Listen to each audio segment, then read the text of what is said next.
Building is more than assembling a structure, more than putting the pieces together. It's about building relationships, building trust, building pride. It's about having a vision and seeing it come to life as a testament to human strength and creativity. That's why we do what we do, driven by passion and powered by state-of-the-art technology. SAIA Steel is an African thought leader in world-class building solutions that offer long-term sustainability. We are the only producer of aluminium zinc-coated products in South Africa, and each product in our range is made with pride and care. Our pre-painted color-coated steel sheets are lightweight, fire-resistant, weatherproof, eco-friendly, and energy-reflective. They are easy to install and highly durable, not to mention beautiful to look at. We also manufacture pre-painted coils, international quality, produced locally. At SAIA Steel, quality assurance is a key priority. We demand extensive quality checks during manufacture, which is why we have confidence in our product warranty. Beyond our product offering, our services also include training, technical support during the building process, and expert knowledge resources. That's because we love being part of the journey every step of the way. SAIA Steel, building Africa together and building it with pride.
Good afternoon.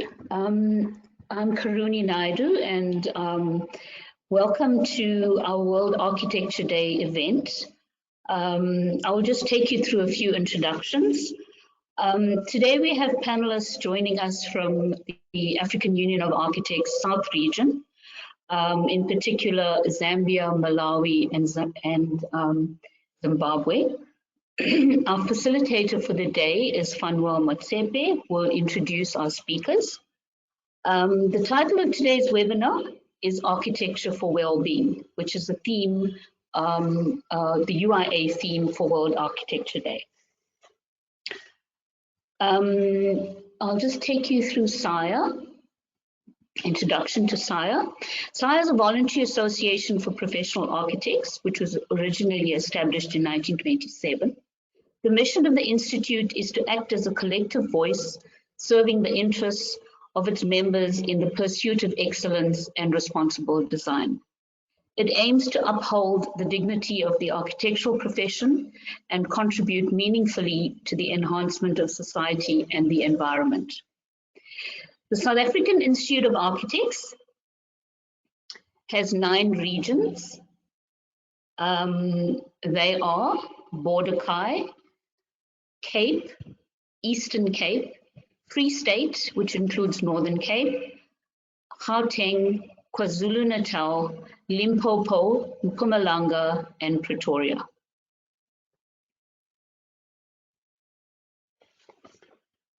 As an introduction to the AUA, before the introduction to the AUA, the SAIA Transformation Committee, which I chair, is holding a second series of transformation Many Voices webinars.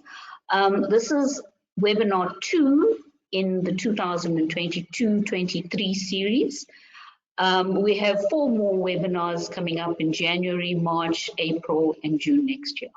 You are invited to attend.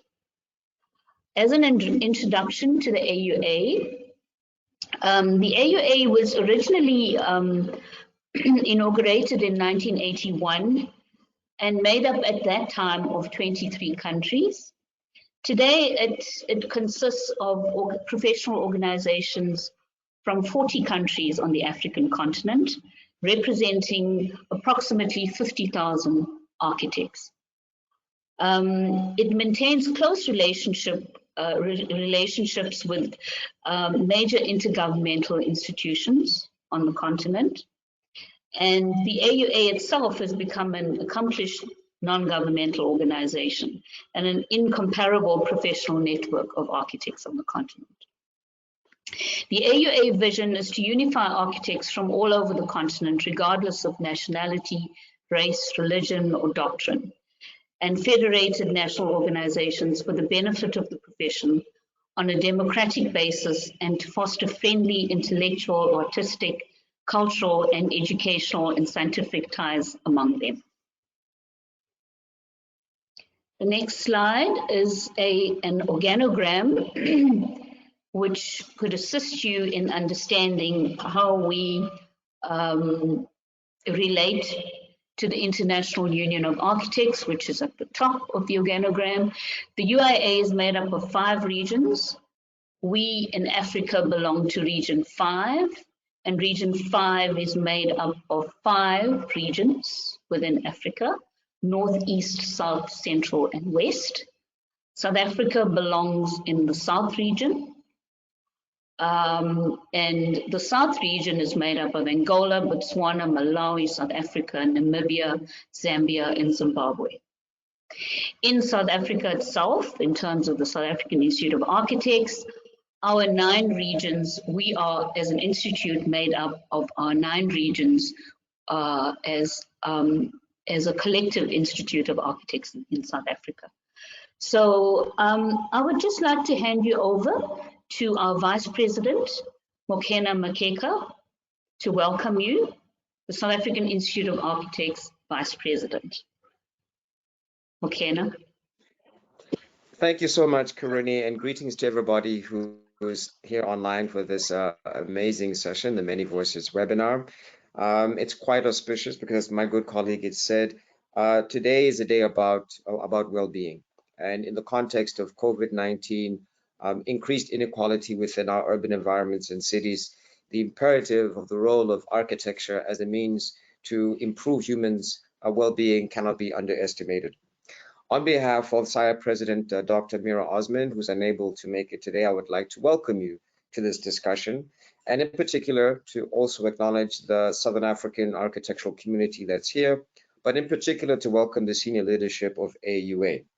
I'd also like to recognize our sponsors, including Safal Steel, and of course our esteemed facilitator, Fanuel Mutsepe, and his co-panelists. Without any further ado, I just really would like to wish everybody the best in what I hope will be a robust and amazing discussion, and to hand it over to my good colleague, Sidi Ngoma, President of the AUA region. Welcome, and thank you for joining us.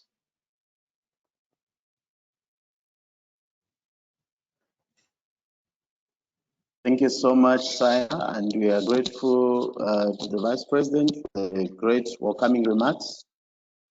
I am so glad to be part of this webinar, and as President of the region, it's exciting to see how member sections are participating to ensure that there's a sharing of knowledge, and also is a collaboration in terms of how we improve ourselves as architects, and also ensure that we give communities and societies who is our client, whether at cost or at no cost, and also to ensure that we are actually keeping our clients in safe abode. Today's webinar is so exciting because it comes up at a time when we've just been battling this COVID-19. Now we see that we now all appreciate that there's value in breathing. All of us were masked up, and it was so difficult to actually survive. We were literally living at the lip of our lives. This means that the environment in which we live, whether external or internal environments, exterior or interior environments, they do affect and impact how our society and members are able to actually appreciate our value as architects. We are designers.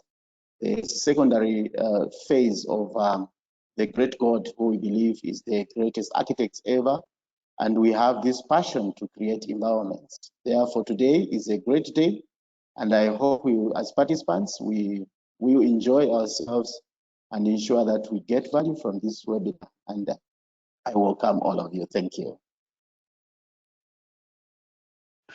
Thank you, McKenna, and thank you, Sydney, for your introductions. This is the end of my introduction, but before I leave, I would just like to thank Safal Steel for their continued support of the Transformation webinar series. Following this will be a short video, after which the webinar will commence under the guidance of our facilitator, Fanuel Motsepe. Thank you.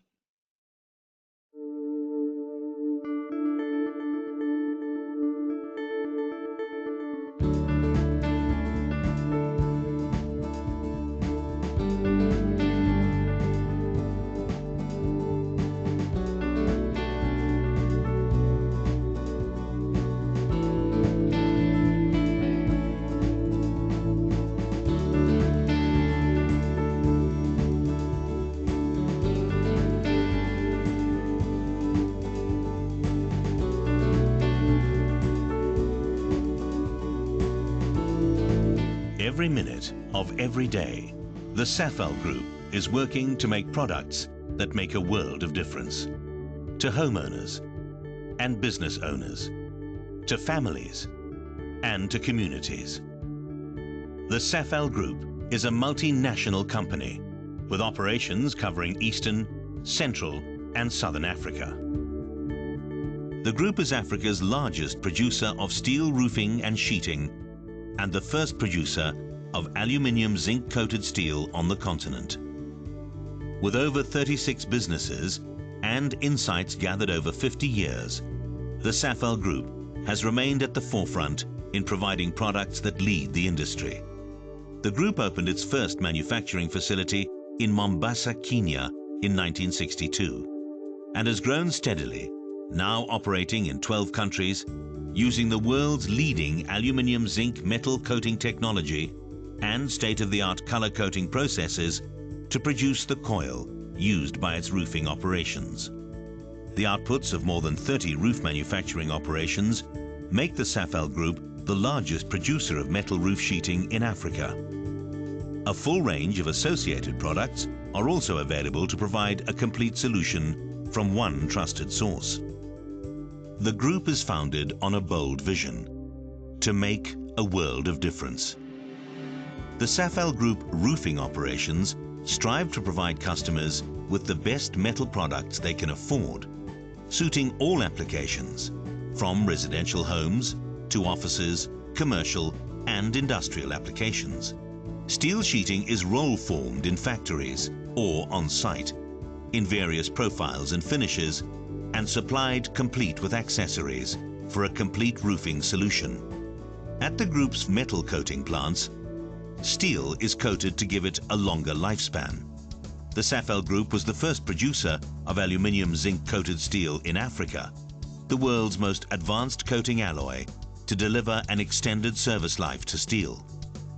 Metal-coated steel is sold under the brand name Zincal. Color-coated Zincal is sold under the brand names Color Plus, Optima and Optima Plus, in an array of popular colors that are both durable and beautiful. To complement its roofing brands, specialist products have been developed by the SAFAL Group, such as the fixed-tight fastener products, steel pipes and hollow sections, and other value-added accessories for the building industry. The SAFAL Group lays great store on being a socially responsible corporate citizen. Its focus is primarily on the communities in which it operates, particularly those who are most affected by poverty and social disadvantage. The group also supports innovators who serve as role models for community upliftment. Steel is uniquely placed to help communities across Africa meet the challenges of development in a sustainable, responsible manner. And at the end of its life, steel is 100% recyclable, helping minimize the impact of the built environment on our precious planet.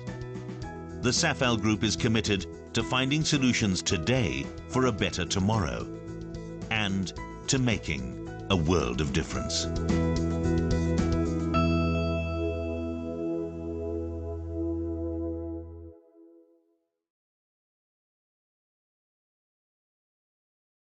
I take it it's my turn now. Good day, ladies and gentlemen. Welcome, everyone. A special welcome to Vice President of SAIA, Architect Mukena Mukena. I haven't seen him in a while. Thank you very much for joining us, Vice President.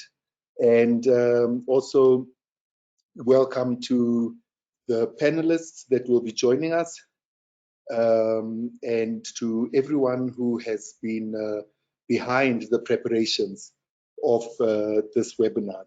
I will get to the thank yous later. If I may start by introducing myself. I'm the immediate past president of the Africa Union of South region. I'm an urban designer, an urban planner, urban and rural developer.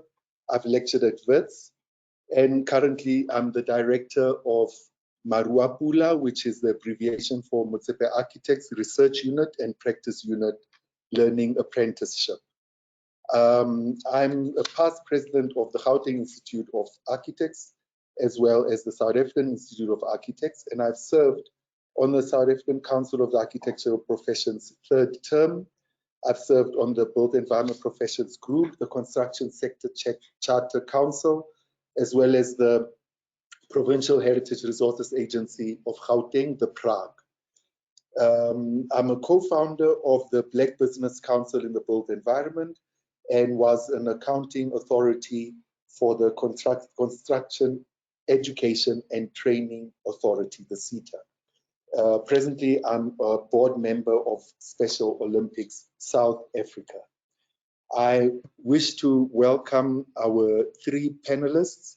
We have arranged the panelists to speak in a manner that would contribute to the discussions and deliberations around the theme of architecture of well-being.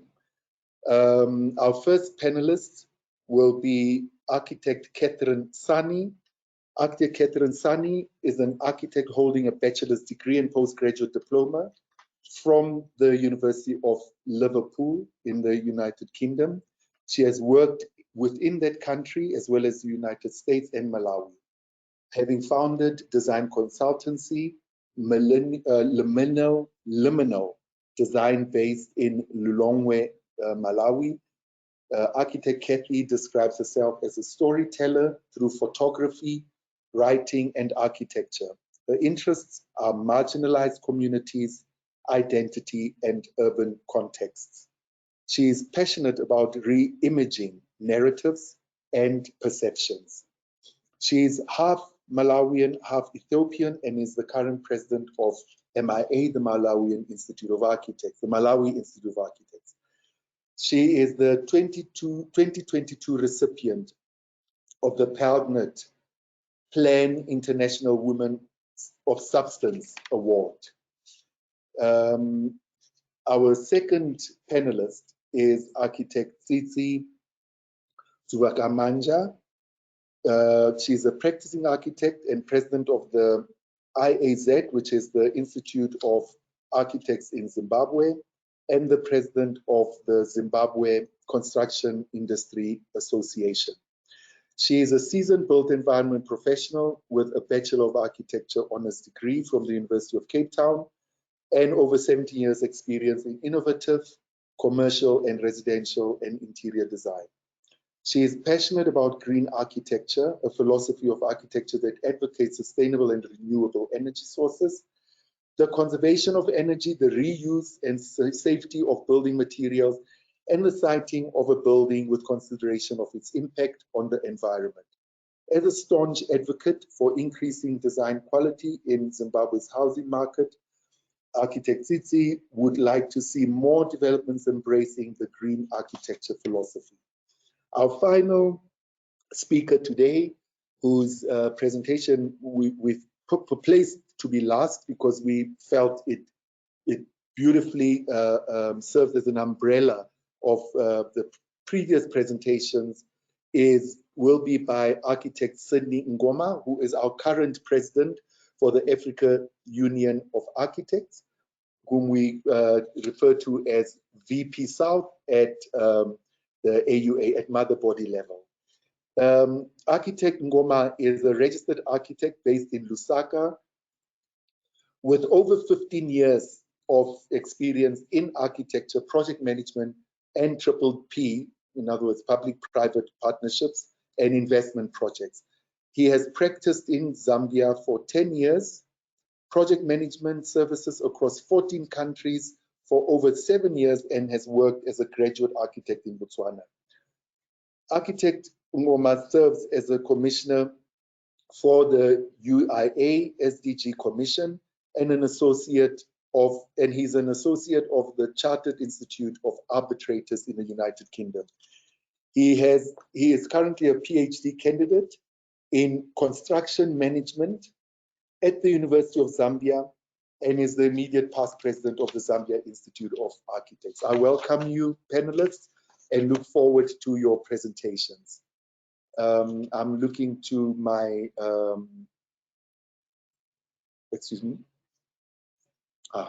So now we will move on to the first panelist, architect Sani. And before she presents, perhaps a very brief overview on my part of the topic architect Kathy will be touching on. Architect Sani has indicated that she will be looking at a Catholic church in Malawi that she looks to unpack for us to basically demonstrate and illustrate how the architecture of well-being is. She's referred to that building and its relationship to the theme of World Architecture Day. Architect Sani, I hand over to you. Thank you. Thank you, Architect Fanwell. Before I start, I think I should thank SAIA for giving me this platform to share. Greetings from a very warm Lilongwe, Malawi, the warm heart of Africa. My presentation today is titled Health in Spirit, and it is reflecting on the Poor Clares Monastery Chapel, which is based here in Lilongwe, Malawi. Next. So health as defined by the World Health Organization is not just a state of not being ill or not being sick, but they define it as a complete state of physical, mental, social well-being. Next. My presentation extends this definition of health to include spiritual well-being. Next. So coming from Malawi, this is a country which we say is a religious nation. It can be safely stated that perhaps the majority, if not a very large percentage, spend at least 1 hour a week in some sort of a religious building. Next. This could be a mosque or a church or other.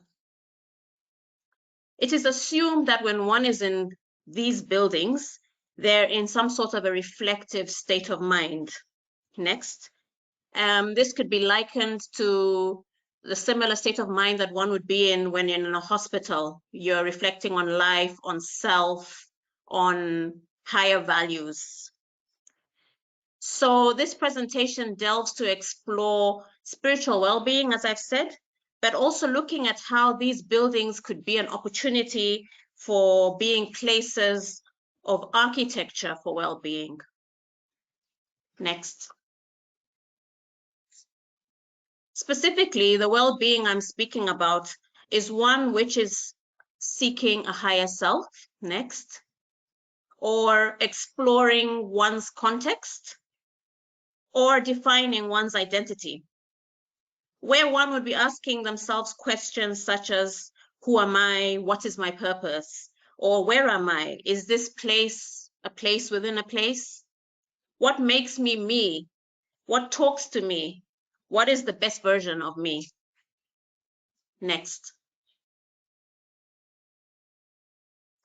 As I read the theme for this year, I was drawn to explore these ideas through an example of one Catholic monastery chapel I'm familiar with, and I feel is a good piece of architecture.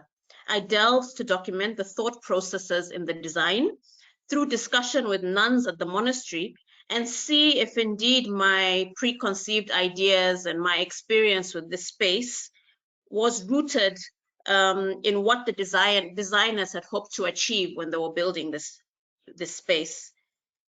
Whenever I'm in this space, I feel like it is a key, like a key is turned and a door is opened to an exploration of space.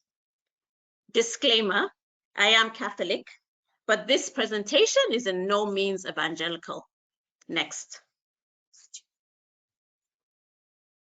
So the background to this chapel was founded by 6 French nuns as a monastery. These sisters came to Malawi in 1959, and among them was a nun called Sister Henriette Vergas. She was a Poor Clare. As I've said, the monastery is part of the Poor Clares sisters. The father of Sister Henriette was a military man, French, as I've said, so they had settled in Algiers, in Algeria, being a French colony. So she had French roots, grew up in Algeria, and then found herself in Malawi amongst a group of 5 nuns. Henriette was a vicaress. She had never studied architecture, but she was an artist. And so she brought with her her French-rooted styles, her Algerian experience of space, and upon arrival in Malawi, it was thrown into the Malawi vernacular exposure.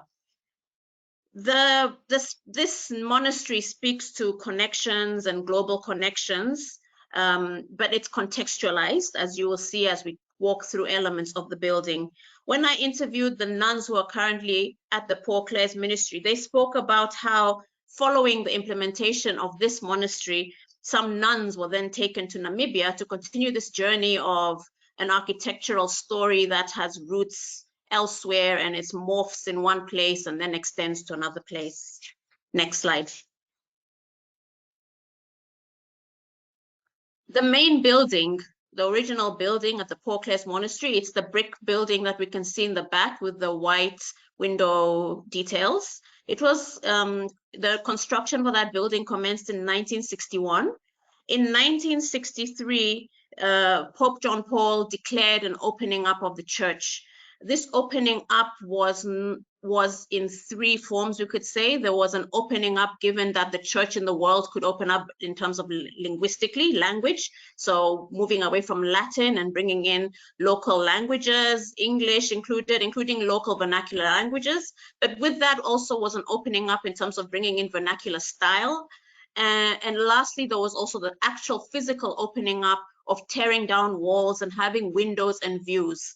Prior, for example, at this monastery, where the nuns would be praying during the church service, in the mass, the congregation would not be able to see them because they would be behind solid walls. But following the opening up, these walls were taken down and there was an actual physical opening up that happened. So we saw the introduction of liturgy now having room for doing things in an African way, by way of song, clapping, vestments, but also allowing an opportunity to explore this architecturally. So in the 1980s, following this opening up, next please, the chapel underwent an extension.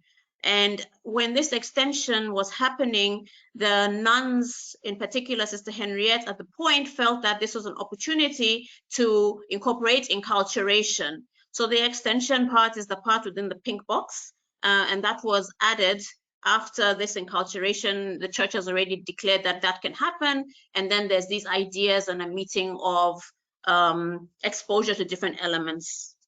Next slide.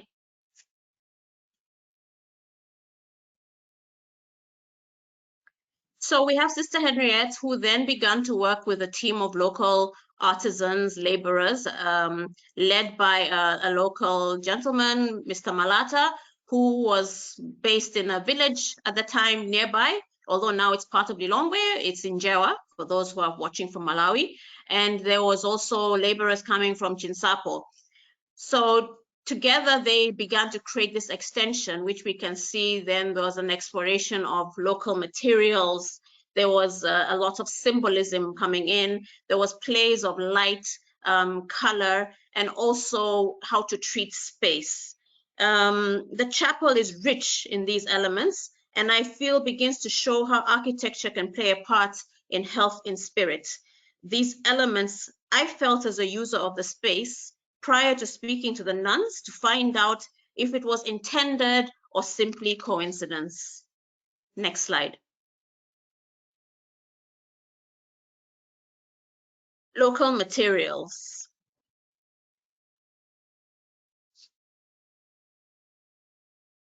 So the reed takes a place of honor in the interior decoration, in interior decor of this chapel and the finishing of this chapel. The nuns narrated to me how the reeds would be soaked in water to make them supple, then split. And under Henriette's instructions, these reeds were nailed into these intricate designs. Here we're looking at an image of the reeds as a ceiling finish. The underside of the concrete vaulted waffle roof forms small domes, which are supposed to be the sky or elements of the sky, the universe. And the reeds are nailed into curvilinear forms representing flow. I'll talk a bit more about flow later in this presentation. Next.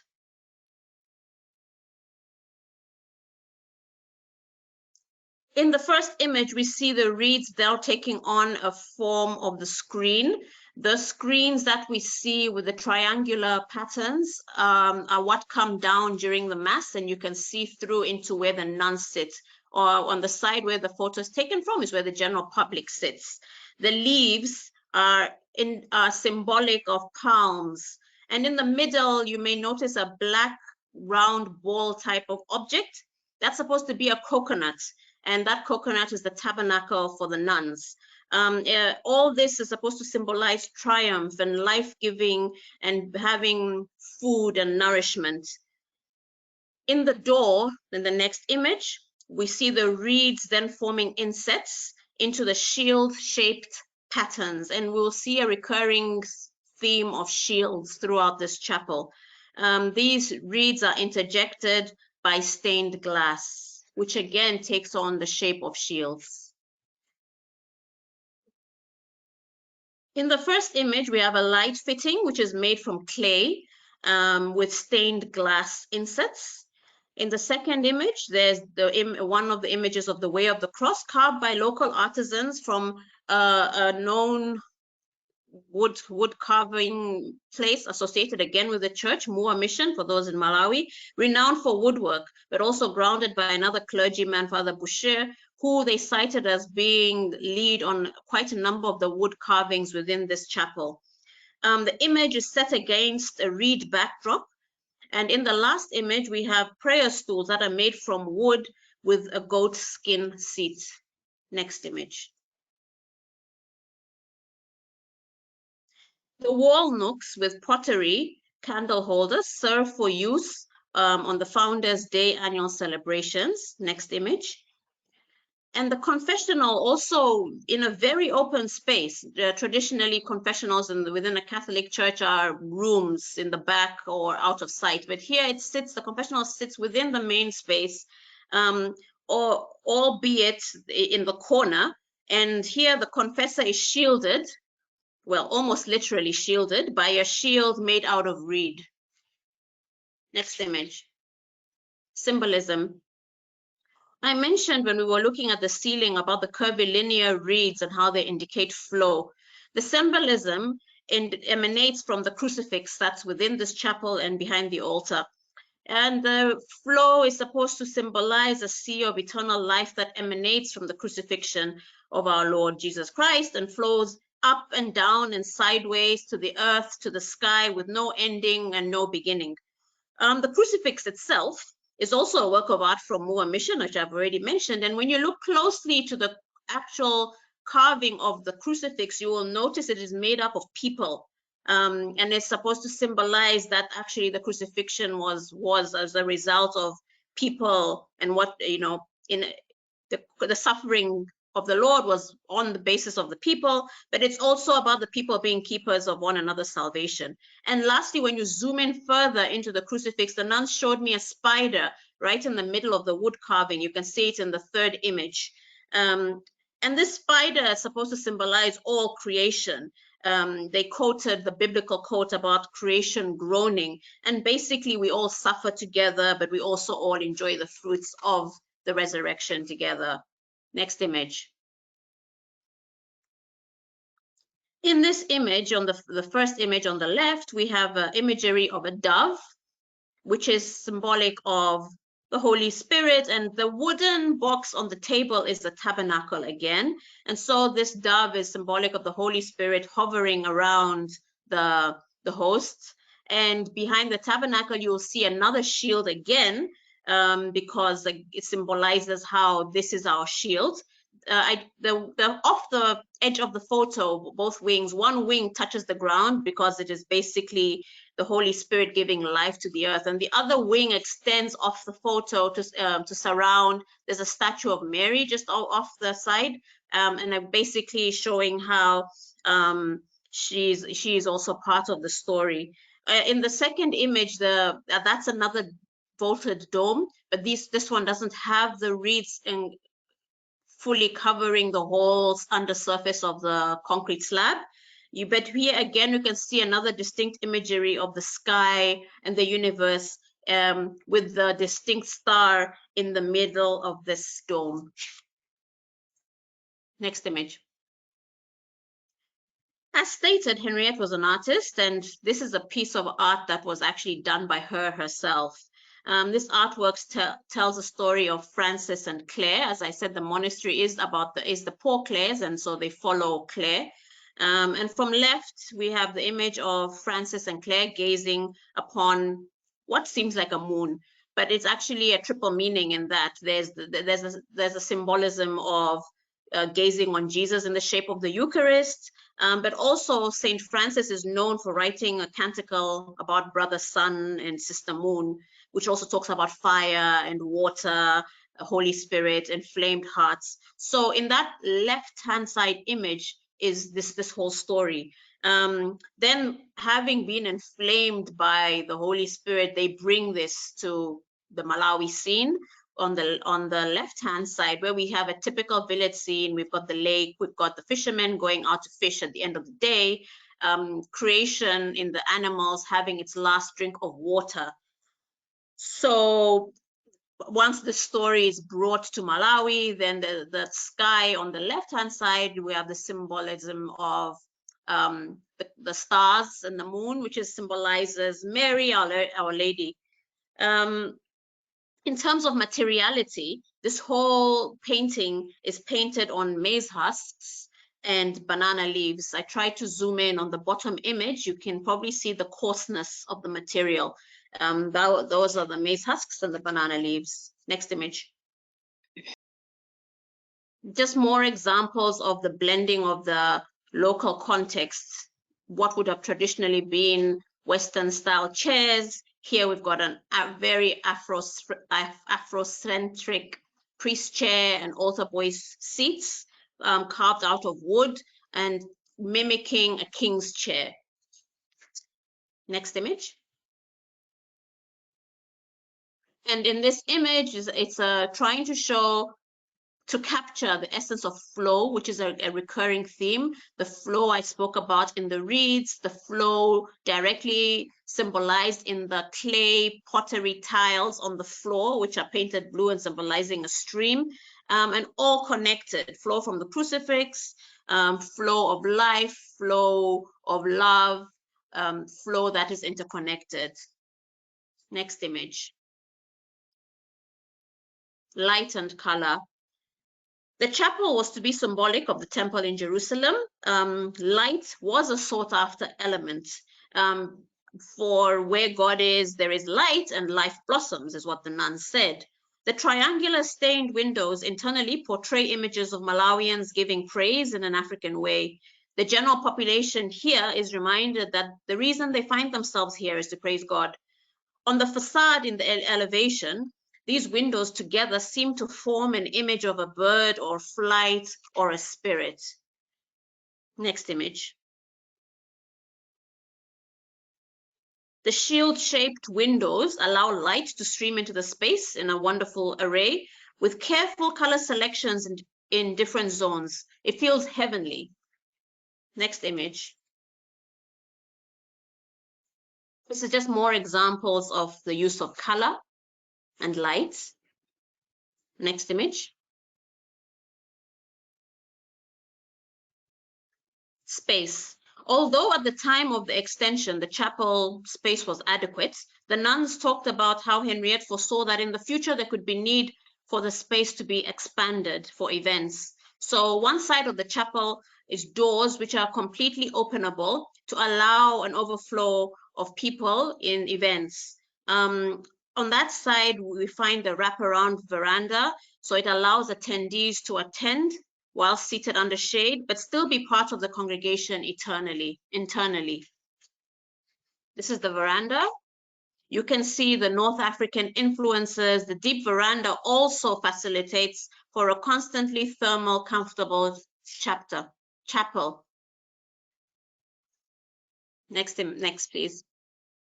So here I'll just play a video just to try and give you an overall sense of the space. There is no sound, but that was the sound of the chapel at the time.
So as at the beginning, I said I've strived to explore how health can also include spiritual health, and health in the sense of seeking a higher self, exploring one's context, but also beginning to define one's identity.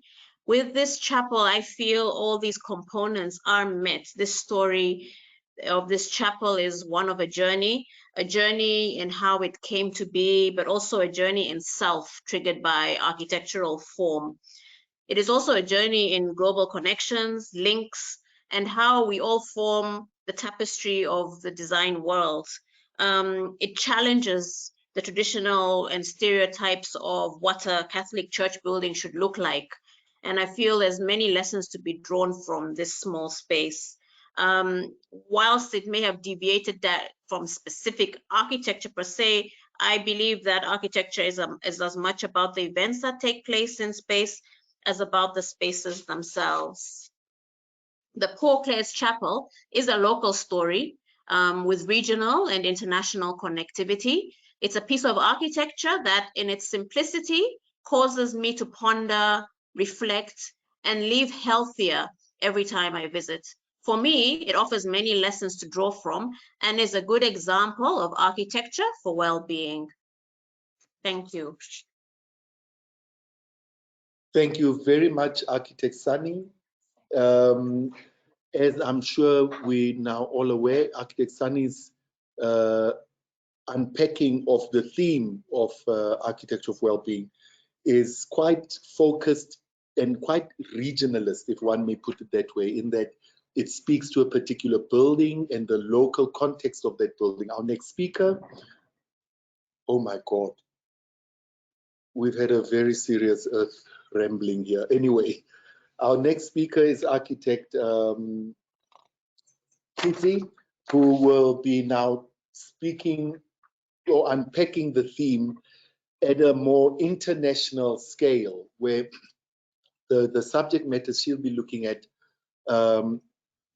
increase not only the fact that it's not a regional, but from regional to international, but it also increases the scale of the building, because she's speaking of, or she's looking at a high-rise building in an international environment. Architect Tsitsi, I hand over to you. Thank you. Okay, thank you, Fanuel, and thank you, in South African Institute of Architects, for inviting me to this very intriguing seminar, and thank you for everyone who has joined us. Like Fanuel has said, I'm talking about wellness in a broad context, how it impacts on an individual within a space, and how that then impacts on a city. So my presentation is called A New World of Wellness. Thank you. So one of my favorite architects is the late Zaha Hadid, and I'm starting off this presentation with a quote from her about wellness. And she said, "Architecture is really about well-being. I think that people want to feel good in a space. On one hand, it's about shelter, but it's also about pleasure." Next. What is wellness architecture? It's defined as the practice of architecture that relies on the arts and science of designing built environments with socially conscious systems and materials to promote the harmonious balance between physical, emotional, cognitive, and spiritual well-being while regenerating the natural environment. I really like that approach, because I think that the environment, natural environment, is where everything starts from. And then as we become increasingly aware of the impact built environments have on our planet, there's a growing interest in how these environments impact us most significantly on our well-being. And ultimately, as built environment professionals, if we embrace climate change and the adaptation and the mitigation measures, and incorporate green building concepts into our designs, the outcome will be an architecture of wellness. Next slide, please. The principles of wellness. There are 6 fundamental principles that drive the integrated design approach for the architecture of well-being. So firstly, it's accessing nature. Secondly, it's movement, nutrition, equality, decentralizing, and trust. Next slide. Okay. In this presentation, I will attempt to explore 4 of the wellness principles of accessing nature, movement, nutrition, and air quality by addressing the health of individuals and then scaling up to focus on the health of the city within the context of one of SAIA architects building, Tower C. It is a mixed-use development defined by a pair of super tall skyscrapers united by planted terraces, designed by SAIA architects. Tower C is situated in Shenzhen, China, designed for a new financial center called the Shenzhen Bay Super Headquarters base. And Tower C is said to become one of the tallest buildings in the city at nearly 400 meters in height and accommodating approximately 300,000 people when complete. Now we will move on to a short video just to get an idea. These are all renderings because they haven't started building the building yet. It's supposed to start into next year. So we will now move on to a video, a short 3-minute video on Tower C.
Thank you for that. Can we move on to the next slide? So we'll be talking about the first definition of wellness, which is access in nature. And we all as humans have an innate need to connect with nature, whether it's a person sitting in the office or walking through a park.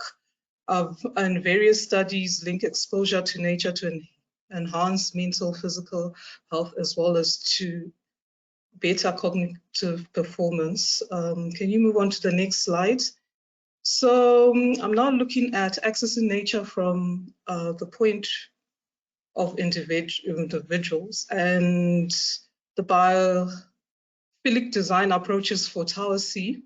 And these include activated outdoor spaces in the form of terraces, each filled with greenery and aquaponic gardens, which is a system involving growing plants in water. And when we talk about air quality, that also comes up. Organic architectural forms, as you can see, the building is not exactly rectilinear. It sort of takes up natural forms. Living walls that will bring nature into the space. It will have the use of natural materials like wood and stone in a scheme that is expected to include those materials will be recycled and would have a low amount of embodied carbon.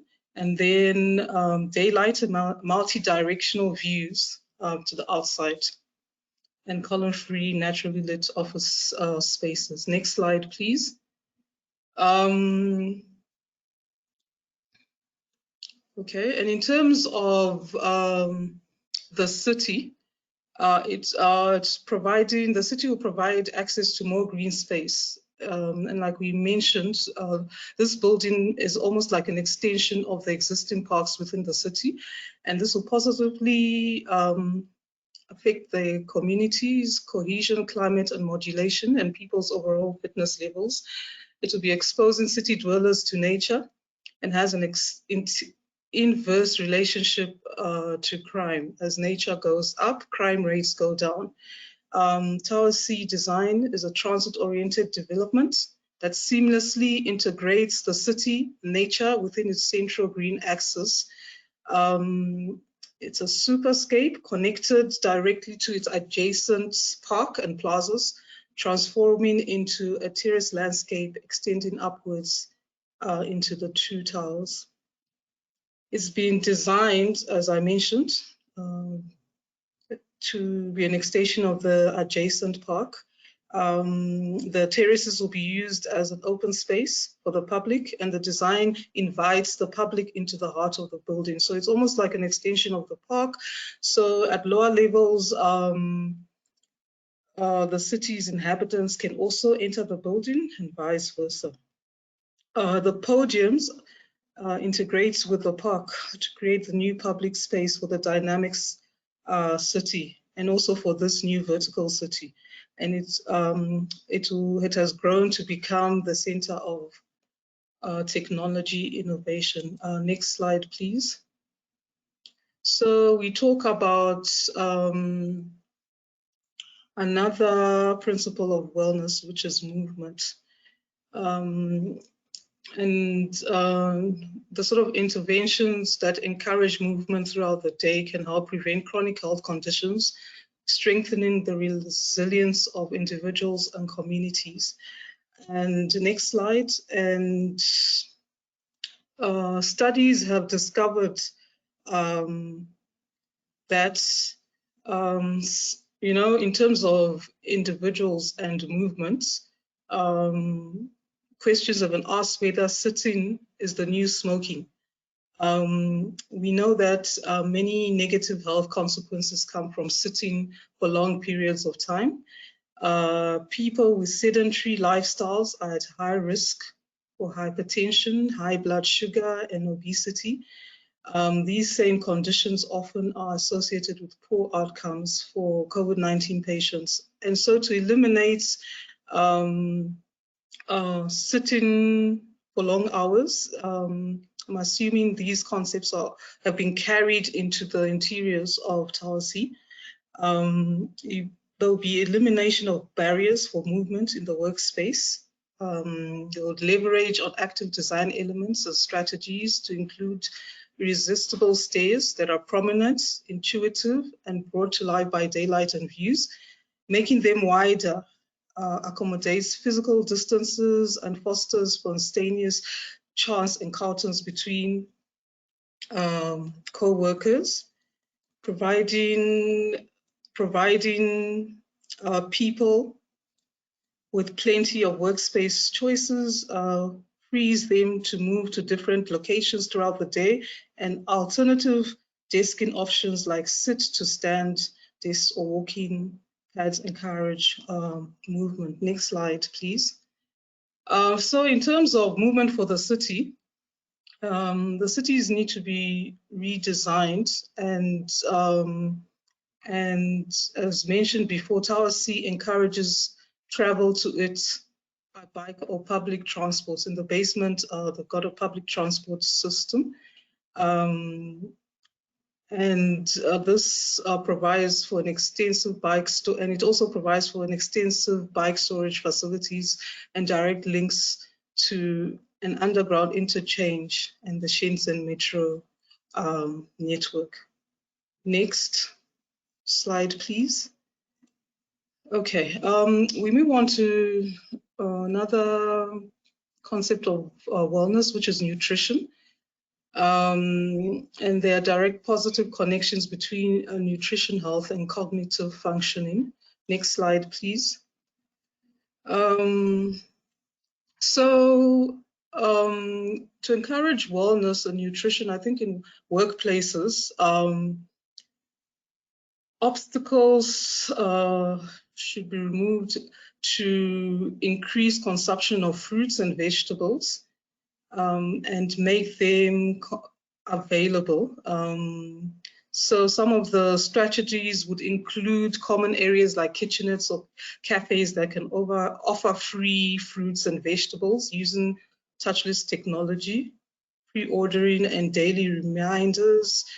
Educational signage at points of choice can encourage healthier food, snack, and beverage options.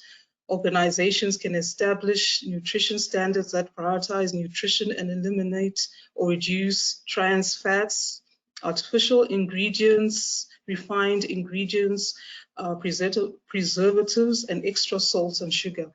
Organizations can replace beverage vending with touchless water stations that offer naturally flavored waters, and organizations can encourage healthy diet choices by providing incentives like cash payments, recognition programs, or employee competitions. Can we move on to the next slide?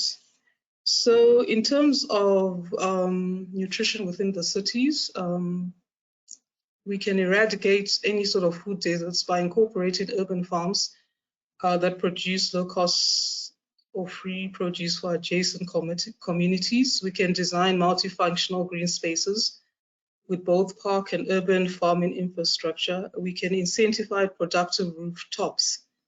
And in Tower C, the planted terraces are designed to be the continuation of the adjacent park, may have plants like fruit trees and vegetables. Next slide, please.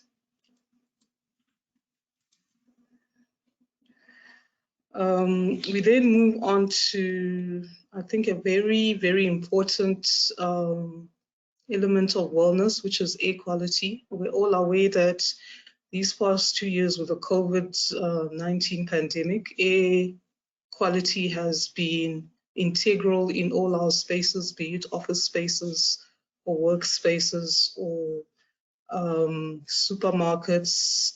So we need to have a high quality of air. Next slide. For the individuals, in Tower C, the architects have enclosed the tower with a glass curtain wall with a distinct stepped finish designed to help the building self-shade. The glazing will also incorporate operable cavities to facilitate natural ventilation. The tile glazing acts as a vertical channels for self-shading and incorporates ventilation, and these are registered within the tracks that draw outside air through cavities, providing natural and hybrid ventilation with effective environment control for each floor. So this is in keeping with the district's ambition for optimal integration through all aspects of development to increase efficiencies and well-being. So I mentioned before that Tower C features aquaponics on all the terrace levels. And aquaponics also biologically filters contaminants from local environments and low volatile organic compound materials to minimize indoor pollutants and particles. So the use of aquaponics and biophilia also helps with the quality of air for the individuals. And the designers have said that there'll be a smart management system that will monitor the external and interior conditions of the building, and it will be used to automatically adjust the heating in the building and minimize its energy consumption. And all these relate to the sort of quality of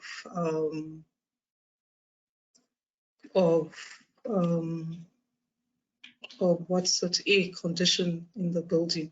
So in terms of the city, we're very aware of the air quality in places like China because of the dense population and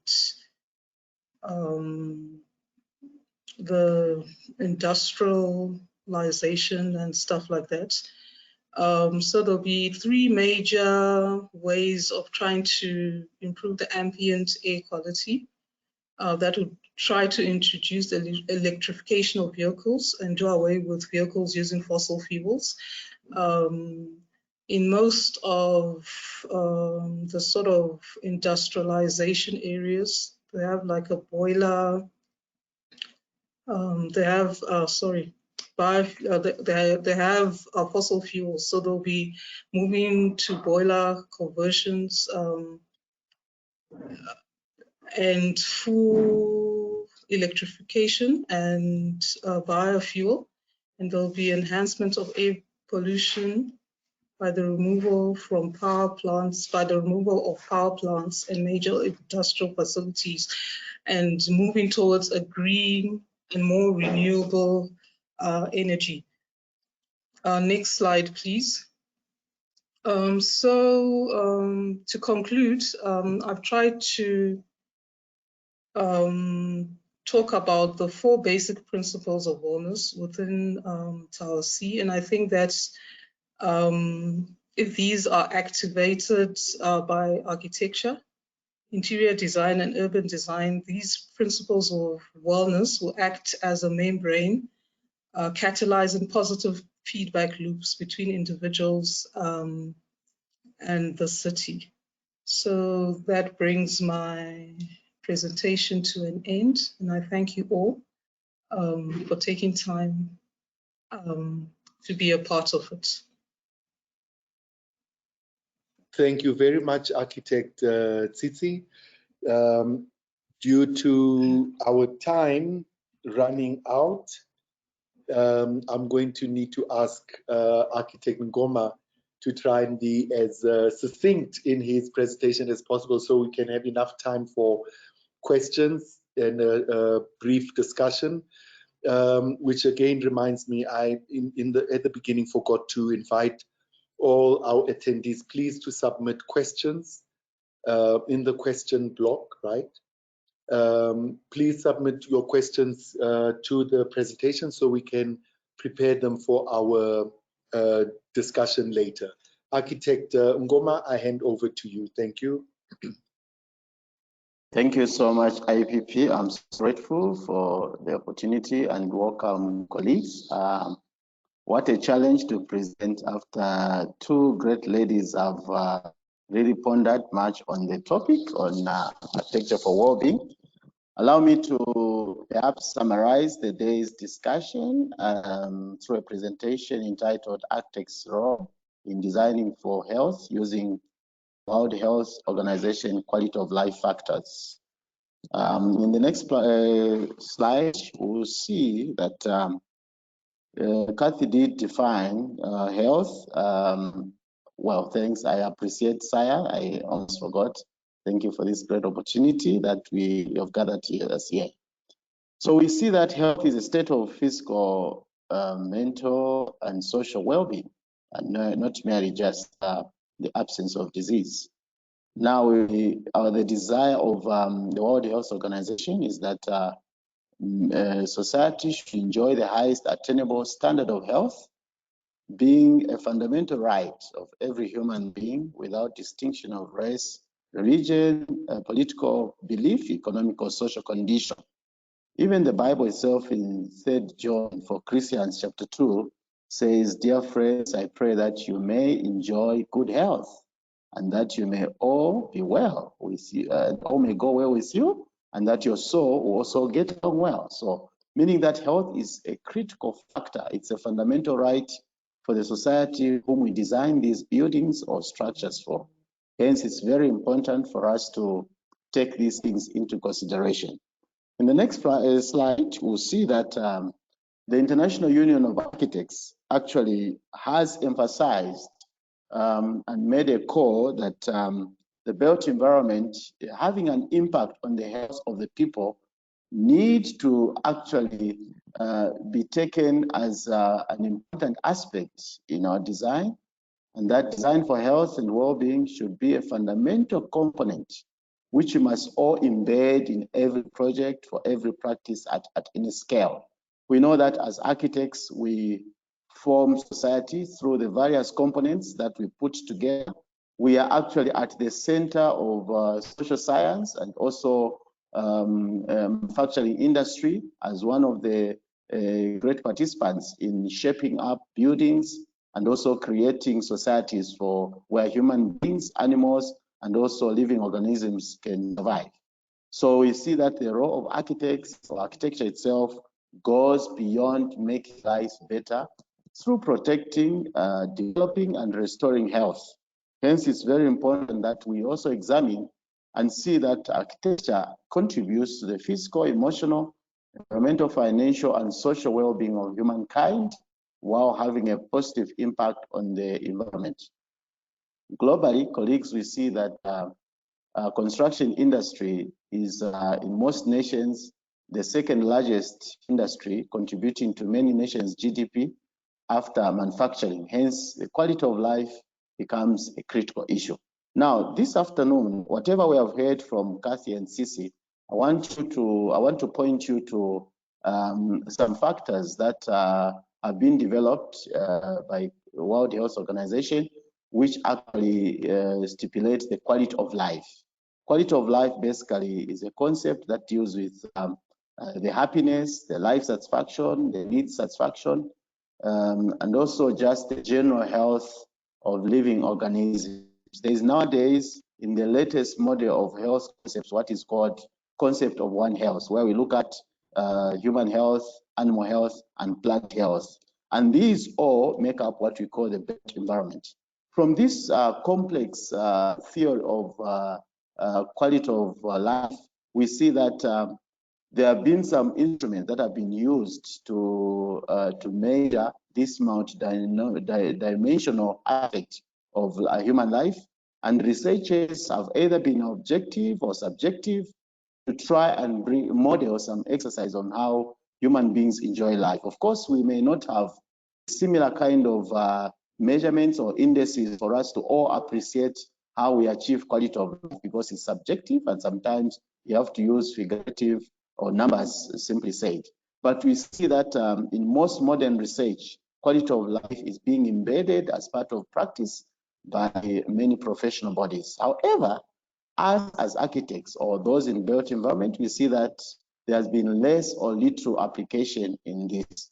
So this afternoon, I want to make a call that every architect must take interest in understanding the quality of life to achieve most of the points, or if not all the points that were deliberated on by Kathy and TC. And this recommendation extends in all branches. In the next slide, I will look at these quality of life factors and how we must all appreciate. This is from Program for Mental Health, which is now a new model in quality health to try and look at how human beings are affected mentally by the environment in which they are. So we have about 6 domains that we can look at under quality of life, summarized with a number of facets. These facets go beyond 100, but I've picked up a few from this source, which is physical capacity, psychological factors, level of independence, social relationships, environment, spiritual, which Kathy actually did mention, religious or personal beliefs. These indices, they have been picked up and summarized as some of the critical factors that must be looked at, especially to us as architects, as designers, so that when we are designing, we make and take into consideration these factors that actually affect human health.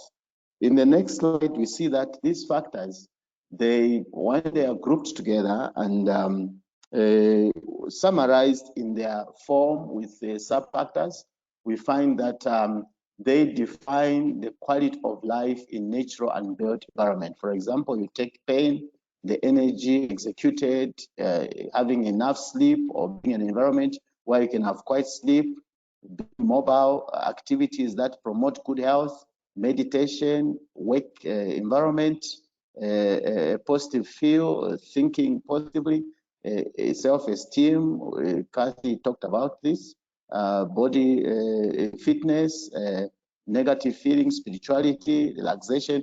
All these factors grouped, they form physical, psychological, social relationships and environment, which actually lead now to how a human being is able to appreciate the environment around them, whether external or exterior, interior or exterior, and these affect how the people that we design our buildings for actually are able to enjoy their well-being or their health from the products that we give.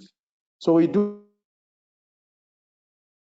design for architects that occupy, for members of society, I beg your pardon, who actually occupy these buildings, and they can be impacted heavily through the way we do our city planning, our urban textures, and different environments that we create from the way we form escapes and also the way we form landscapes and interiors where human beings live.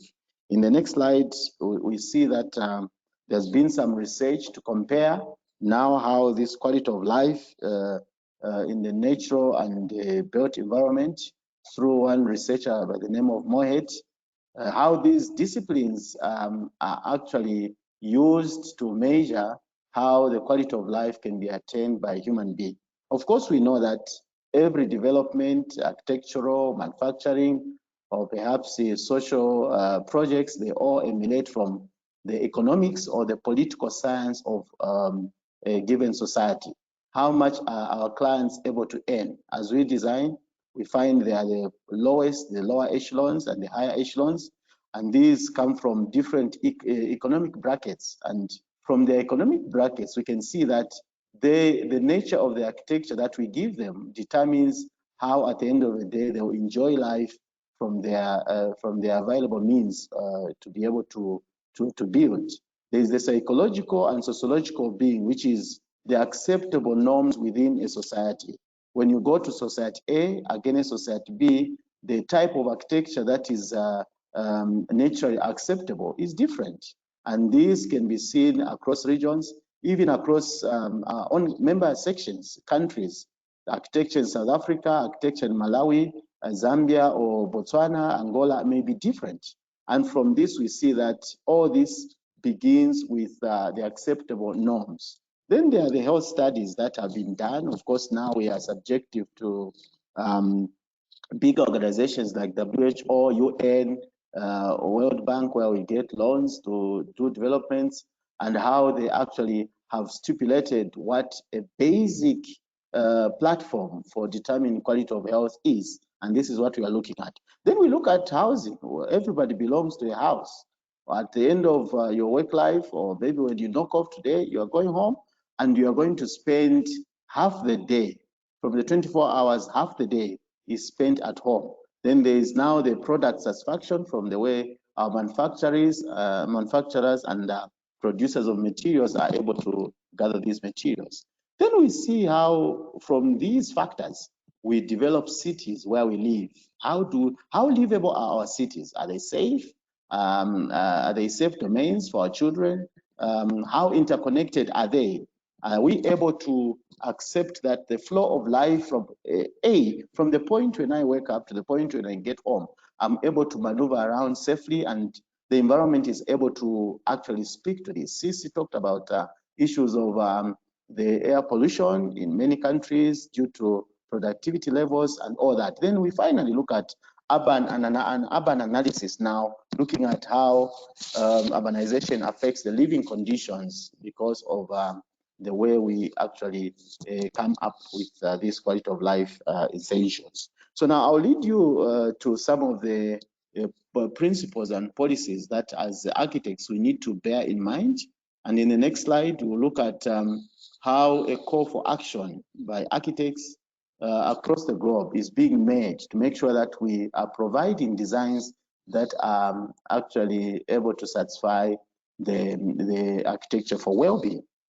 Let's begin by looking at architecture for social well-being. The designs of public spaces themselves can promote social cohesion by facilitating interaction to create a sense of belonging and community. As architects, the moment you design a house, another architect designs another residential house, then another one in the neighborhood brings another residential house.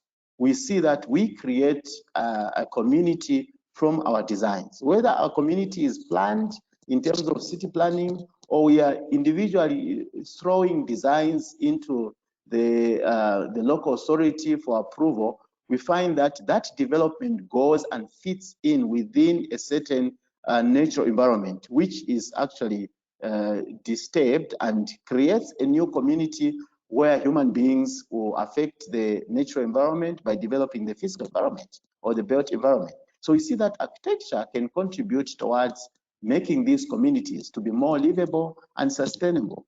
How are we adopting, or how are we appreciating the policies that are promoting living healthily? We know that we depend on oxygen, which must be clean and pure air that our communities must breathe. Do we preserve trees? Do we promote planting of trees? Or how do we actually increase the wellness of the society in itself? How are our mixed use designs? How are our mixed housing buildings? Are they walkable? Do we have public transit spaces? Are there social amenities? Do we have green spaces?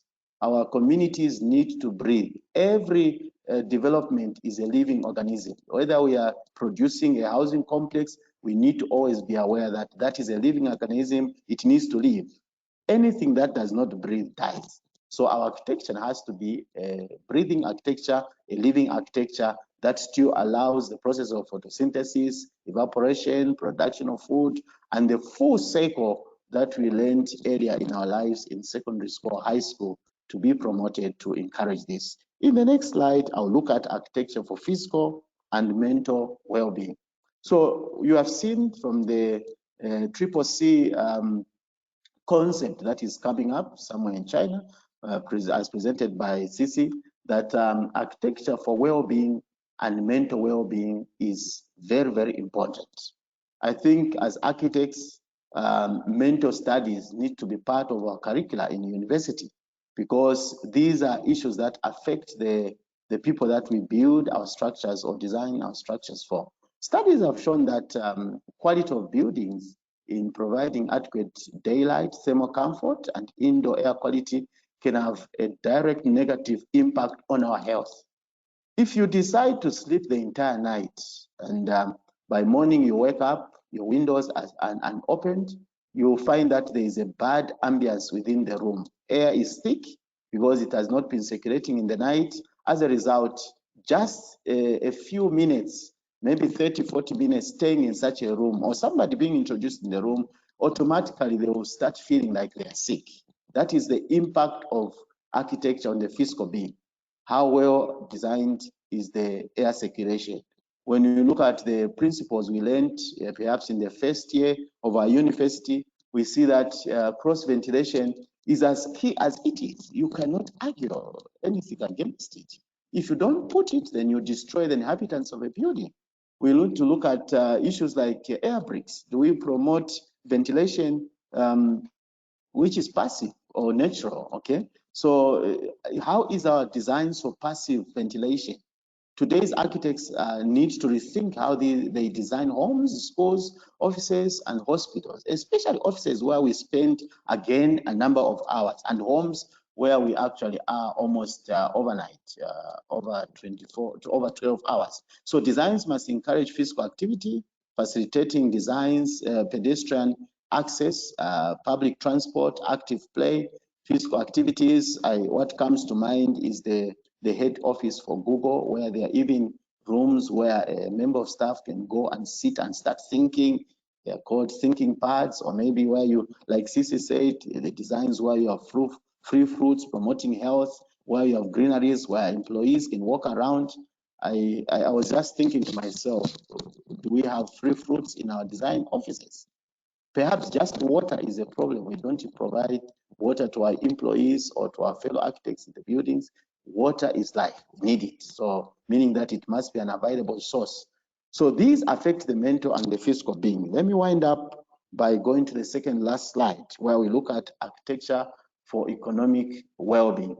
So under architecture for economic well-being, we see that the built environment, if left unchecked, can be a major consumer of natural resources and energy, producing large amounts of waste, negatively impacting health and exacerbating inequalities. Most of you are doing projects, and those projects you're undertaking, you see that you're producing waste, and that waste, unfortunately, most of it is not recyclable. Where we dump it, we don't know.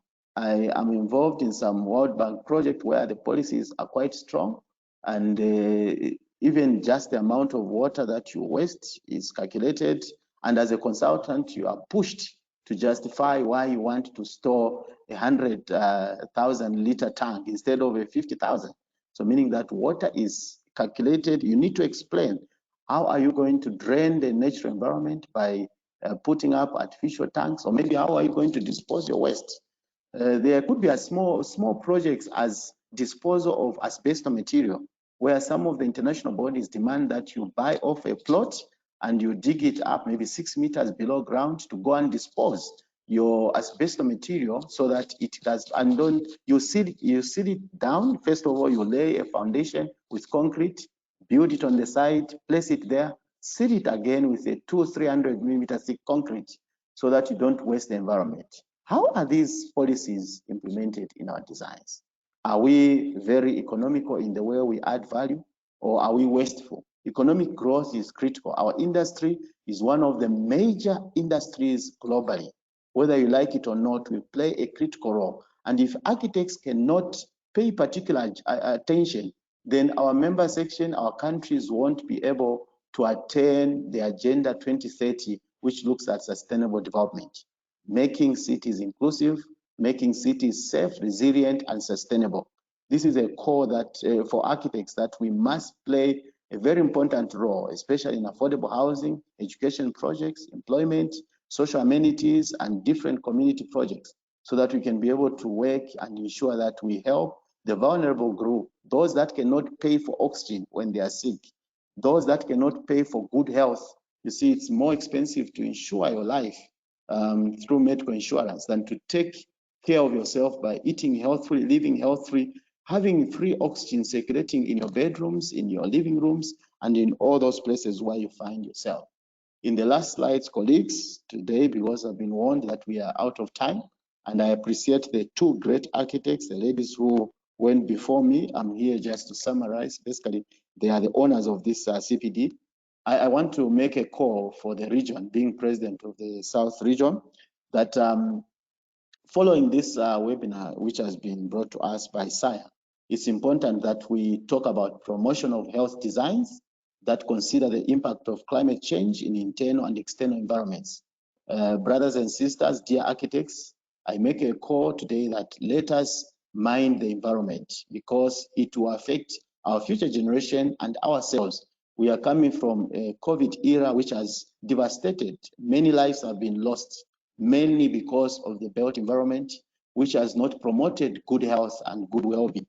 Let us consider climate change, which is now a critical factor. Before you take your journey, first of all, count the impact that you have on the health of another citizen who is next to you. Secondly, we need to consider these quality of health factors in a quest to meet user needs through architecture. Health is very critical, not only health in a building, but health of the occupants, because if we do not have occupants, definitely will not, if the occupants do not have good health, definitely we cannot have clients that can give us the business case that we are looking for. So let us make sure that we include these quality of life factors in our design, so that we are able to have healthful clients, continued business, and even ourselves, so that we do not die early. We want to see architects that retire from the trade being health, and they're able to go into other trades like farming and do other things that are quite critical. Thirdly, inclusion of health principles in our building standards is very important. Let us all push that these things are revised or inculcated in our building standards. Not only building standards, but even education standards. Those of us who are in academia, we must be able to push that we teach these principles on the quality of life and how architects must actually contribute to the health being of nations. Then design competitions must also be centered around One Health concepts. We must not accept projects that are not promoting the health of a building.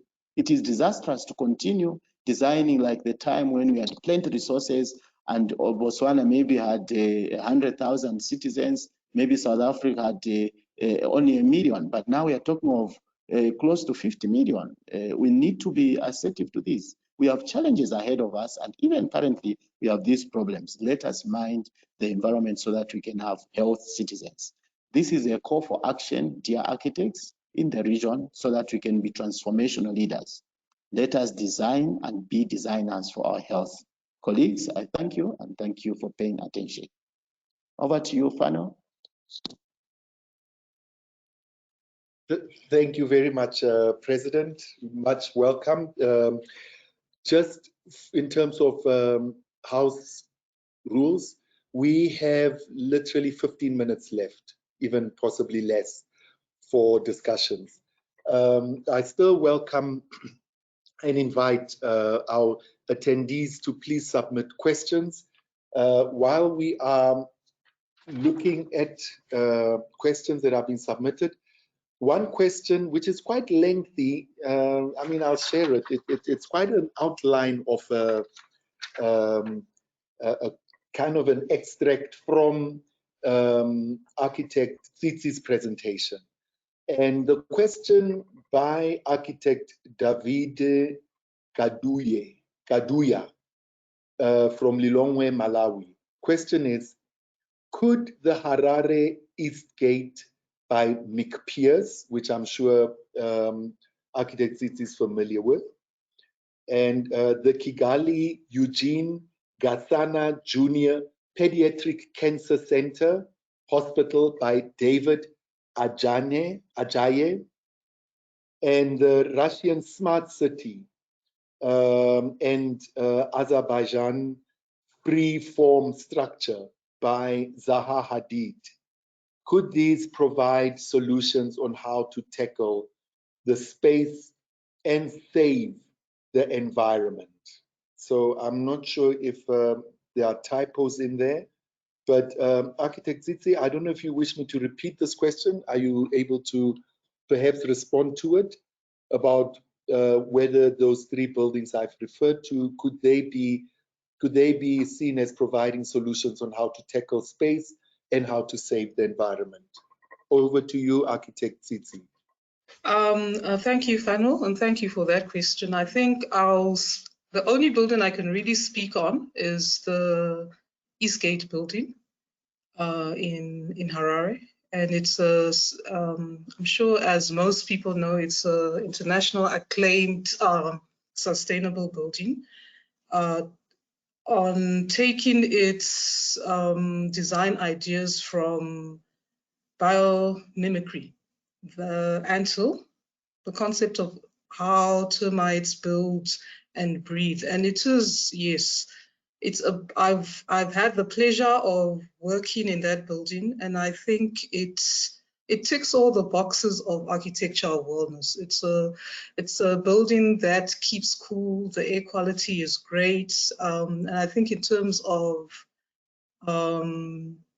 the spaces, it's when I was in that building as an intern, we were encouraged to get up, move around because of the way things were placed. In terms of the facades and the massing of the building, it talks about passive architecture, which is all part of the green architecture principles. So the building retains heat and lets it off when it's cooler at night. The material used were sustainable materials, and yes, generally. And if you look at the design of the building, it's a courtyard building as well, and that allows for movement and allows for air circulation. And all the facades are very different because of their orientation. So it is a building that talks of wellness, and I think it was way ahead of its time, because at the time that that building was going up, we were not so aware of climate change and the need to have to design sustainable buildings. So yeah, gone are the days when a house is just a house with brick. We have to think of all these measures, but Eastgate building was designed with all these principles in mind, and it will continue to be a case study, especially for Zimbabwean students who are studying architecture, on how you can use natural ways, or the study of how nature deals with a whole lot of issues, and in this case, the ventilation of the anthills. Yeah, so I hope that answers the question. I can't speak on the other buildings. I'll have to look at them and then get back to the architect who posed the question. Thank you. I'm with you, Architect Tsitsi. May I please take the opportunity to also invite Architect Catherine Sunny, and Architect Sydney Ngoma to partake in the discussion. So I hope they all going to pop up on the screen so that all our panelists, including myself, are on the screen. I don't know if anyone of us, if Architect Sunny and Ngoma wish to respond to that before I move on to another question. Any comments, Architect Sunny and Ngoma, in relation to the question raised by Architect Davide Kaduya? No comments. Then, okay, President. I think the question is great. It raises very good concerns. I think we need to appreciate that over time, knowledge is very progressive, and Eastgate is a masterpiece. And obviously, like Sisi has said, maybe at the time we were not very assertive to what we expect the environment to be like today. But I think it's good that we sit back, and as architects, we know that criticism or critics are part of our lives. We need to sit back and start now comparing, because sooner or later Eastgate needs to be renovated or refurbished. How will we carry on these principles and see how we can push them up? Of course, we need to look at how much land these developments take and their impact. When they are planted in the areas where they are built, are they over time able to pay back for the trees that were destroyed or brought down? Are they able to pay back for the natural environment that they have affected? So these are some of the things that we need to look at. It's a give and take situation, and we seriously need to think through it and see how we can actually put it across. Thank you. Manuel, apologies, you've just muted your mic. Sorry about that. I was saying we have a second question that I would like to table from, there is no name, but the question, and I think it probably speaks primarily to Architect Ngoma's presentation, because it speaks of its question. The question says, could we develop our own African set of health and wellness principles? And what does that look like? So I'll ask you each to please reply as quickly as possible so we could make space for more questions if possible. All right, I think Architect Ngoma. There's been a lot of slides that have been taken so far. I'm sure you're aware that there's the existence of centers for disease control, CDC, which is more like an American setup.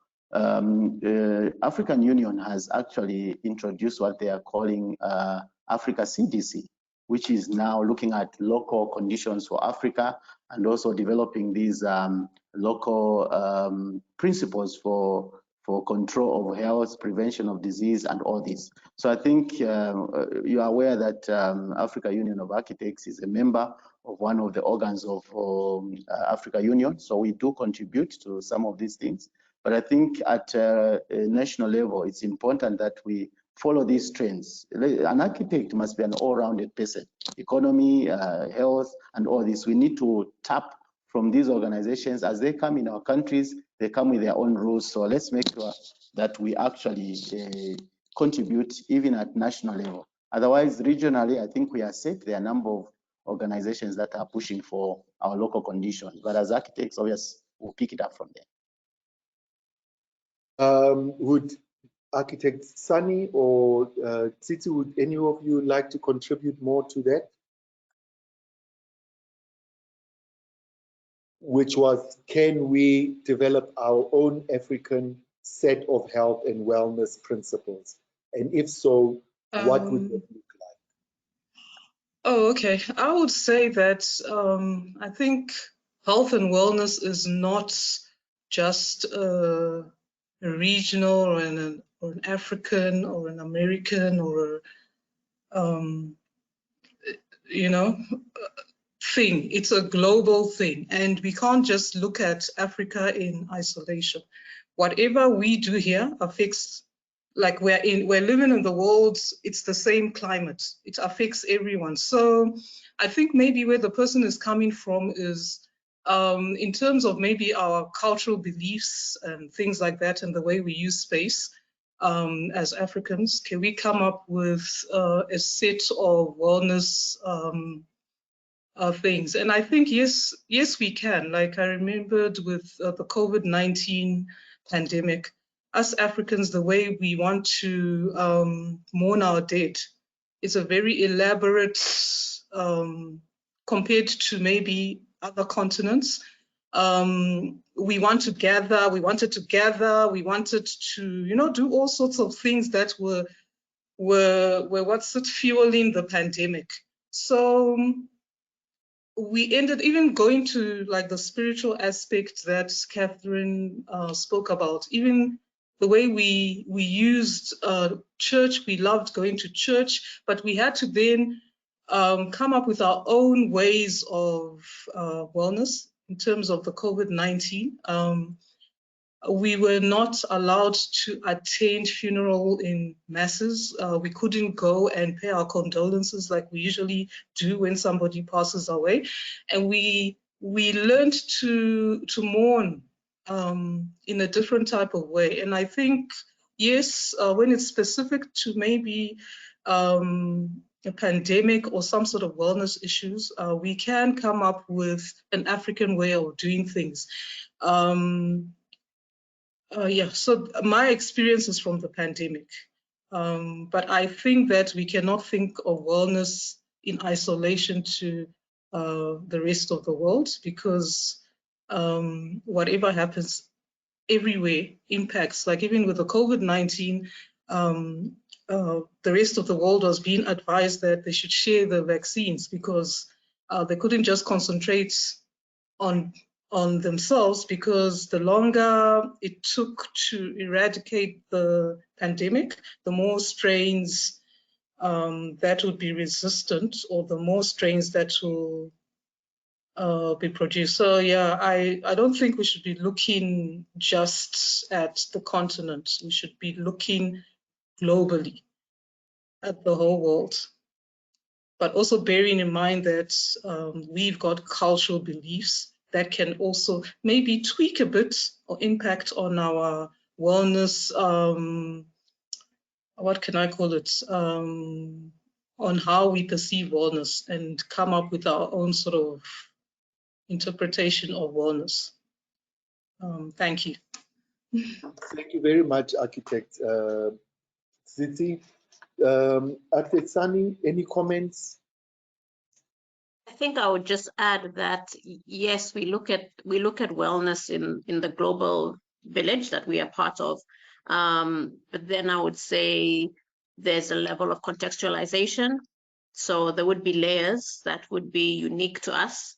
So the principles would be a global principles, but then as Architect Tsitsi said, tweaked, enhanced, enculturated to meet our unique situations. Thank you, Architect Sani. We've got a comment and a question by Charity Pawandiwa. The comment briefly says, thank you for the very insightful presentation. The huge challenge we face now is the issue of population growth. Thank you for sharing a high-rise development in China, a country with a high population. It reminds me of the garden city concept, though utopian at the time, but allowed for gardens since the buildings were envisioned to be high-rise. The question is, how can we achieve architecture for well-being when populations have exploded? And I'm not sure if that's clear, but that is the length and breadth of the question. Who would like to go first? I saw Architect Tsitsi nod. Does anyone wish to respond to how can we achieve architecture for well-being when populations have exploded? And I'm assuming this implies when we've gone beyond managing and containing our populations, how will we then be able to contain and design spaces that will manage to I suppose, ensure that there's still well-being in spite of the population's numbers perhaps exceeding spatial accommodation? I'm not sure if I'm understanding the question, but please can someone try and respond to that? I think, yeah, thank you, Charity, for, I know Charity. Thank you, Charity, for that, that question. I think it's not a mistake that a place like China is constructing such high-rise buildings. I think it's contextual.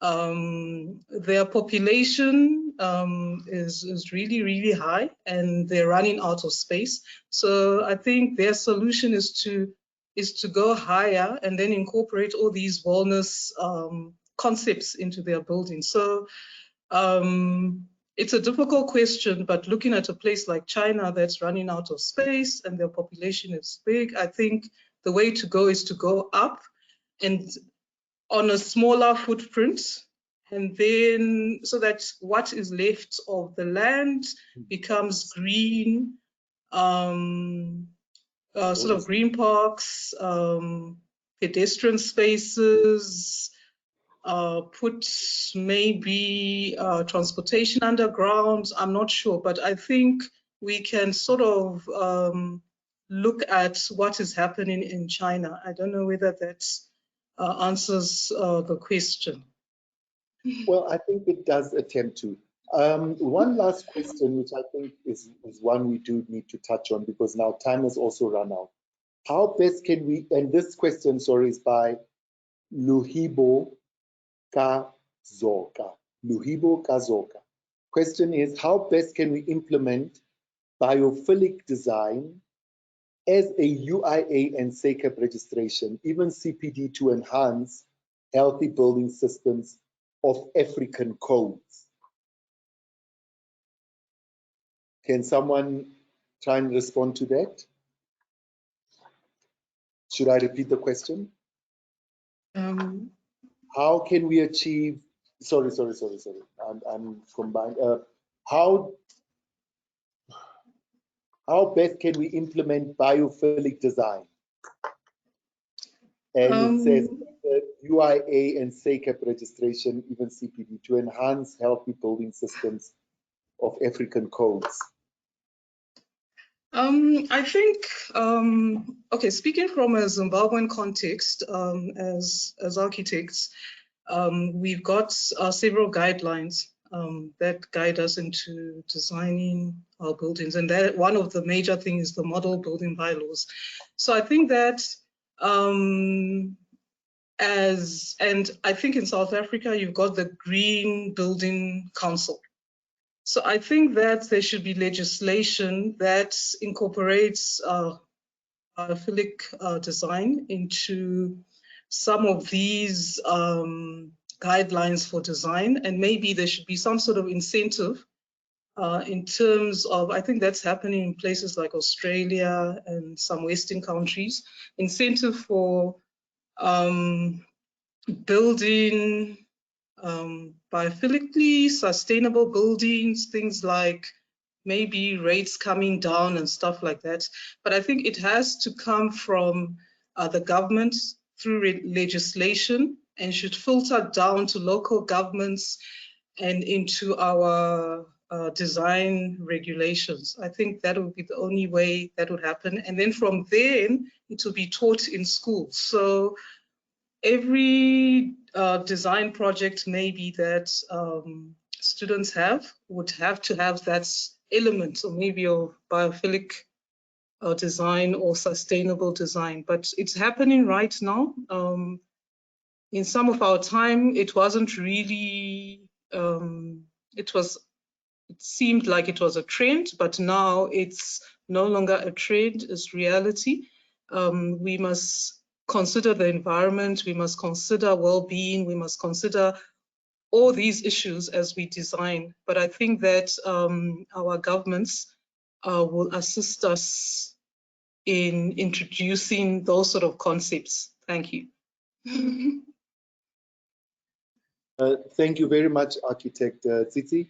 We have actually run out of time. I don't even have time to throw in my little 1 cent of a comment, but I'm going to try and squeeze in just this little sentence. As a South African, I think the best example to differentiate between true architecture of well-being and failed architecture, that architecture does not attempt to provide any well-being, is when we compare our township environments, how they were designed and built, relative to our suburban environments, how they were designed and built. And when we actually investigate in the archives, we find information as to how the South African government had invited all experts, other than just the built environment professionals, but there were psychologists, psychiatrists, social workers,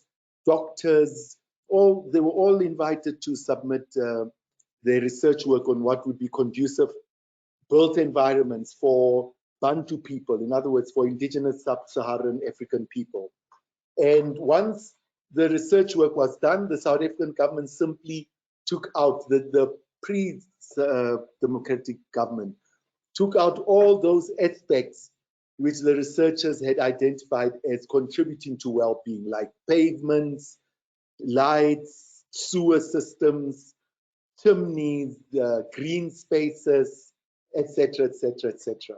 So we have good examples on what is non-architecture of well-being and what is architecture of well-being. But having said that, we have run out of time, and I now need to invite each one of our panelists to please give us a 1-minute closing remark. Bear in mind that we have load shedding in our country, so in the next 4 minutes, we will be kicked out of this, and so this is going to switch off. So we really need to try and do it within the next 4 minutes. So perhaps less than a minute, please, closing time. I'll start with the architect who opened the presentations, Architect Sunny. I think basically the challenge is upon all of us.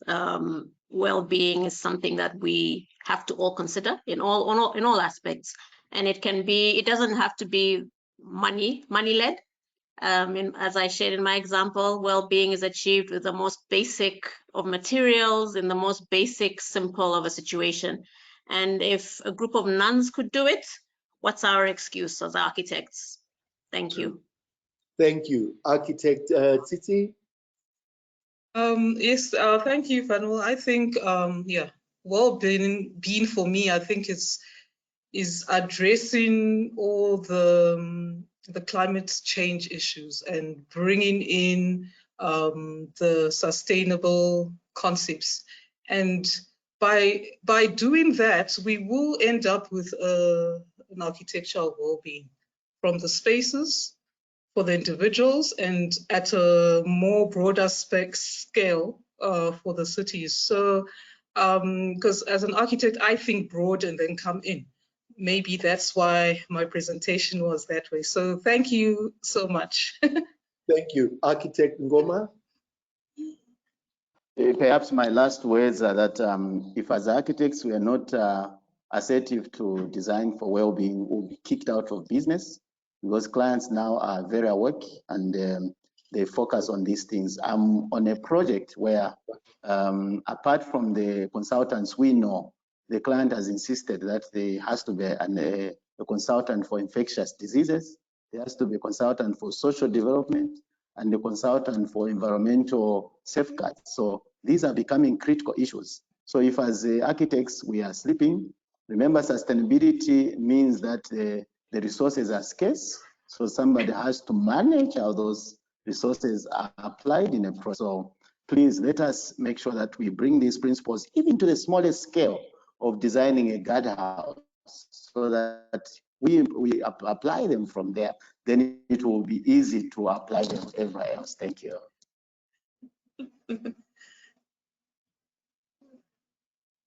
We can't hear you. Sorry, apologies. We literally have less than a minute left. I'm going to hand over to Karuni. Karuni, please, will you guide us in closing and in thanking our panelists? Thank you. Thank you, Fanuel. I believe I have half a minute left. Thank you to the panelists for the time spent on preparing these wonderful presentations and for sharing it with us. Thank you to all the attendees. There's been quite a few, over 200 attendees today. Thank you again to Safel Steel for continuing to support our webinar series. And an invitation to everybody to attend the next webinar on the 26th of January, which will look at practicing. And just a note to say that in all our future webinars, we will be having speakers from the African Union of Architects South region, and we welcome contributions from architects from those countries. Thank you, everyone, and have a safe evening. And yeah, and thank you, Fanuel, for facilitating us. Good evening. Thank you indeed, Karuni. My apologies, because it's my first time facilitating for any WUHABs I've done. Thank you, You everyone. did very Thank you, well, everyone. Funwell. Congratulations. Thank you, everyone. And again, Vice President SAIA, thank you so much for making time to attend. Thank you again, everyone. God bless you. And let indeed take up the call by our president to continue designing spaces of well-being. I did mention that for me, the one prime concern of ensuring architecture of well-being would be to address patriarchy in architecture, because I think once we actually start dealing with ensuring that our mothers, sisters, and grandmothers are happy within our spaces, we'll have even better spaces of well-being. Thank you. Thank you. Thank you. Thank you. Bye. Thank you, everyone. Bye-bye. Bye. Bye. I wait for...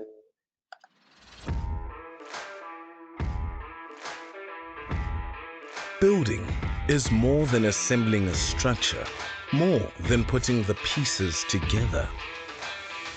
It's about building relationships, building trust, building pride.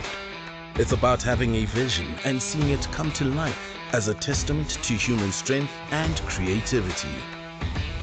That's why we do what we do, driven by passion and powered by state-of-the-art technology. Safal Steel is an African thought leader in world-class building solutions that offer long-term sustainability.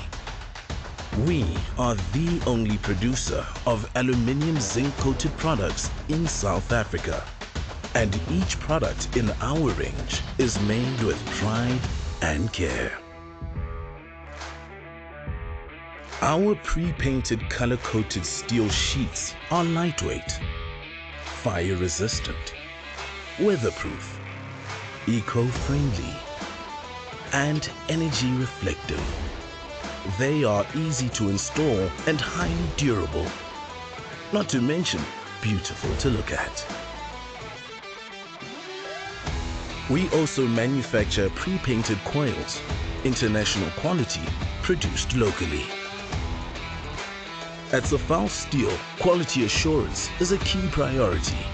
We demand extensive quality checks during manufacture, which is why we have confidence in our product warranty. Beyond our product offering, our services also include training, technical support during the building process, and expert knowledge resources. That's because we love being part of the journey every step of the way. Safal Steel, building Africa together and building it with pride.